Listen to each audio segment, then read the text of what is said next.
몇 해 전에 어느 한 의사가 실제로 고백한 이야기입니다. 응급실에 한 아이가 위독한 상태로 실려 들어왔습니다. 간호사들이 정신없이 응급처치를 준비하고 있는데 이 아이의 아버지가 의사를 붙잡고 애절하게 말합니다. 선생님, 아이는 잘 될 겁니다. 이 한마디만 해주세요. 그 말 한마디가 지금 저에게는 전부입니다. 의사는 무어라 확답할 수 없었지만 지금 이 사람은 비싼 약도 복잡한 설명도 원하는 것이 아니라 권위 있는 한 사람의 말 한마디를 원하고 있구나. 사람은 결국 누군가의 말에 인생을 걸고 사는 존재이구나. 그 말이 부모의 말이든 사회의 말이든 의사의 말이든 인간은 누구의 말을 중심축 삼아 살아간 것임을 깨닫게 되었다고 말했습니다. 그렇다면 저는 여기서 여러분들한테 이 질문을 던져봅니다.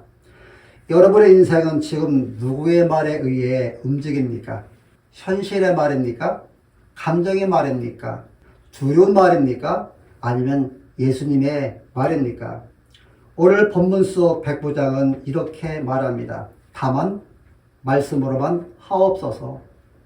예수께서 이 말을 들으시고 말씀하십니다.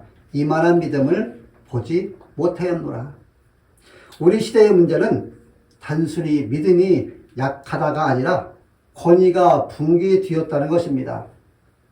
부모의 권위가 흔들리고 교회의 권위는 비웃음이 되고 하나님 말씀조차 선택적 소비가 되었습니다. 우리는 말씀을 믿지 못하는 시대가 아니라 말씀보다 자기 감정의 권위를 더 높이는 시대에 살고 있습니다. 그 결과 감정이 신앙을 결정하고 현실이 믿음을 규정하고 상황의 순종 여부를 결정합니다. 그래서 우리는 주님께서 역사해 달라고 말합니다. 그러나 우리 마음 깊은 곳에서는 하지만 현실이 더 강해라고 우리가 속삭입니다. 말씀이 현실을 해석해야 하는데 현실이 말씀을 해석해버리는 어처구니 없는 시대에 우리가 살고 있다는 것이 문제인 것입니다. 그러므로 우리는 하나님께 이렇게 질문해야 합니다. 하나님, 이런 시대에 어떻게 큰 믿음을 가질 수 있겠습니까? 마태복음 8장 5절로 13절 말씀은 가버나움이라는 지역에서 일어난 이야기고요. 로마 군대의 백부장이 자신의 하인의 병을 고쳐달라고 예수님께 나온 이야기입니다. 백부장은 당시 식민지배국의 군인이자 권력자였지만 자신의 체면이나 지위를 내려놓고 유대인의 청년 예수께 겸손하게 도움을 구합니다. 본문은 가버나움 백부장의 믿음에 대한 이야기로 예수님의 권위와 구원의 보편성을 대한 깊은 통찰을 담고 있습니다. 예수님께서 산상수훈을 마치시고 가버나움에 들어가시자 로마 군대의 한 백부장이 달려와서 예수님께 간구합니다. 주여, 내 하인이 중풍병으로 집에 누워 몹시 괴로워하나이다. 그러자 예수님은 주저없이 말씀하십니다. 내가 가서 고쳐주리라. 단 한 번의 질문도 없고 단 한 번의 의심도 없이 예수님 먼저 움직이십니다. 이에 백부장은 주여, 내 집에 들어오심을 나는 감당하지 못하겠사오니 다만 말씀으로만 하옵소서라고 고백합니다. 백부장은 왜 이렇게 말을 했던 것일까요? 이 고백은 자기 자신은 아무것도 아니며 그저 가진 권력은 예수님의 권위 앞에서는 먼지와 같다라는 철저한 자기 비움에 또한 겸손을 드러내는 말입니다. 그는 군인으로서 상관이 말하면 움직이고 명령이 떨어지면 즉시 복종하는 군대의 위계 질서를 이해했기 때문에 예수님의 말씀의 권능이 시공간을 초월하여 하인을 낫게 할 수 있는 기적을 일으키는 절대적 권위를 가지신 분으로 확신하는 그런 믿음이 그에게 인정되었기 때문입니다. 그런데 백부장은 어떻게 예수님의 권위를 보았을까요? 답은 마태복음 8장 5절로 13절 말씀과 누가복음 7장 1절로 10절 말씀을 종합해보면 훨씬 선명하게 드러납니다. 성경은 그가 단순히 기적을 들었다 정도가 아니라 그가 확실한 근거를 가지고 예수님의 권위를 인식했다고 말합니다. 가버나움은 예수님의 복무사역의 본거지였기 때문에 지역의 주요 군 지도자인 백부장에게는 예수님께서 백부장이 주둔했던 가버나움을 포함한 갈릴리 전 지역을 다니시면서 중풍병이나 나병이나 열병 등 당시에 치료가 불가능했던 각종 질병을 기적적으로 치유한다는 소문과 예수님께서 유대인율법 학자들과는 달리 권위 있는 가르침을 베푸신다는 소문과 귀신을 쫓아내고 자연현상까지도 다스리시는 초자연적인 능력을 행하신다는 이러한 소식들을 공식적이나 또는 비공식적으로 그런 경로를 통해서 자세히 보고 뒤었을 가능성이 굉장히 높습니다. 결국 예수의 소문을 들었다는 것은 백부장이 예수님의 신적 권능을 확신하고 그분의 능력에 자신의 하인의 생명을 살 수 있는 유일한 희망이라는 믿음을 가지게 된 결정적인 계기였을 것입니다. 이런 과정을 통하여 백부장은 예수님의 권위를 알았을 것입니다. 그렇기 때문에 예수님은 사람의 스승이 아니라 하나님의 권위를 가지신 분이라고 결론을 냈고 말씀으로만 하옵소서 그러면 내 하인이 낫게 싸움나이다. 나도 남의 수하에 있는 사람이요 내 아래에도 군사가 있으니 이더러 가라 하면 가고 저더러 오라 하면 오고 내 종도로 이것을 하라 하면 하나이다라고 고백했던 것입니다. 이 고백은 주님 당신의 한마디면 우주의 법칙이 움직입니다라는 고백인 것입니다. 예수님께서 백부장의 이 말을 들으시고 놀랍게 여기시며 따르는 제자들한테 이렇게 말합니다. 내가 진실로 너희에게 이르노니 이스라엘 중 아무에게서도 이 많은 믿음을 보지 못하였노라 라고 감탄하십니다. 예수님의 감탄하시는 순간은 성경에 그리 많지 않습니다. 예수님의 마음을 흔들 만큼의 믿음을 가진 자도 그렇게 많지 않습니다. 그런데 오늘 한 이방인 백부장은 예수님의 마음을 진동시키는 믿음을 보였습니다. 오늘 우리의 질문은 이것입니다. 과연 무엇이 예수님의 마음을 감탄을 불러일으킨 믿음인가? 내 안에 예수님을 감탄시킬 만큼의 믿음이 있는가? 우리는 어떻게 그 믿음으로 들어갈 수 있는가라는 것입니다. 오늘 우리가 살고 있는 시대는 믿음을 어렵게 만드는 수많은 목소리들로 가득 차 있습니다. 그래서 우리의 문제는 믿지 않음이 아니라 믿을 수 없는 구조 속에서 살아가고 있다는 것입니다. 우리 시대는 보여야 믿고 확인해야 움직이는 철저한 시각 문화의 시대입니다. 데이터가 있어야 하고요. 결과가 보여야 하고요. 성공한 사람들의 사례를 보고 나서야 따라 나서는 그런 시대입니다. 그러나 믿음은 무엇입니까? 보지 못하는 것을 붙드는 것이 믿음입니다. 하지만 우리는 말씀만 하옵소서라는 고백보다 하나님 증거를 보여주십시오. 결과를 먼저 제게 보게 해주십시오. 이렇게 말하는데 굉장히 익숙합니다. 우리는 보이는 현실은 크게 보고 하나님의 말씀은 작게 보는 영적 왜곡 속에 살고 있습니다. 현 시대는 정보는 차고 넘치고 말씀은 점점 줄어들고 소문 많고 하나님의 음성은 작고 작아집니다. 이런 세상은 끊임없이 우리들한테 말씀보다 현실을 보라, 믿음보다 계산을 하라고 속삭입니다. 그래서 우리의 믿음은 환경의 바람에 흔들리고 감정의 파도에 쉽게 무너집니다. 우리는 지식은 넘치지만 하나님의 약속에 대한 영적 갈증은 사라져버렸습니다. 정보란 우리를 강하게 만들지 않습니다. 우리를 세우는 것은 오직 여호와의 말씀입니다. 예수님의 시대에 믿음이 없었던 이유는 말씀보다 전통을 더 신뢰했기 때문입니다. 오늘 우리도 똑같습니다. 말씀보다 내 감정이 더 권위를 가집니다. 말씀보다 인간관계가 더 큰 권위를 갖습니다. 말씀보다 돈과 성공이 더 큰 권위를 갖습니다. 말씀보다 상식과 경험이 더 큰 권위를 갖습니다. 그러나 믿음의 출발은 언제나 주님의 권위가 나의 모든 권위 위에 서 있어야 한다는 것입니다. 여기에서 믿음이 시작되고요. 여기에서 기적이 시작되고요. 여기에서 치유가 시작됩니다. 우리는 여기서 나 자신에게 이렇게 질문해야 합니다. 과연 나는 예수님의 말씀으로 내가 충분한가? 예수님의 한마디에 내 삶을 온전히 맡길 수 있는가?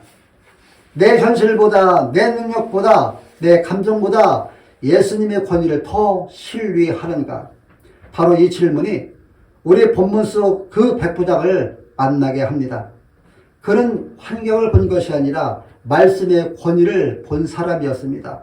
이제 백부장의 믿음 속으로 들어가 보겠습니다. 본문은 단순한 기적을 서술한 것이 아니라 이 본문은 예수님이 누구신지를 드러내는 강력한 계시입니다.